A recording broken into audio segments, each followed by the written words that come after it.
pertains to Wednesday, also, could we expect remarks from him regardless of what happens in Georgia on Wednesday? And then lastly, the president, he didn't end up going to Georgia during the campaign for Raphael Warnock. He hasn't been during the runoff election. Why is that? So look, I need to be careful. The Hatch Act, this is an ongoing, as you know, election with this particular, what we're seeing, the runoff in Georgia. So I want to be really careful here. But I have said many times before at this podium that the president will do anything that he can do for Senator Warnock to be helpful to him. As you all have seen on the president's schedule recently, he's done a high volume of fundraising, attended several political events, including phone banks and unions and with unions and much more.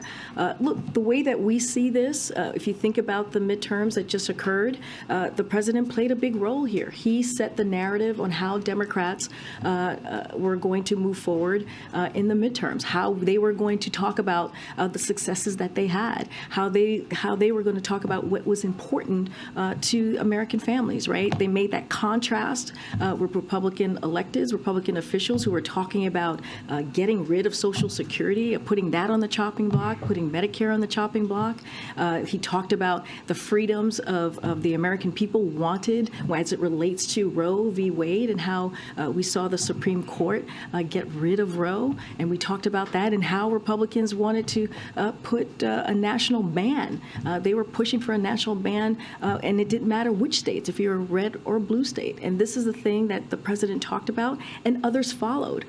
So the president played a big role in setting that narrative, setting that contrast. And let's not forget the successes that we have seen, his economic policy successes, as we talk about the bipartisan infrastructure legislation, the Inflation Reduction Act. Those are the things that the president was able to get done, and Democrats were able to run on it.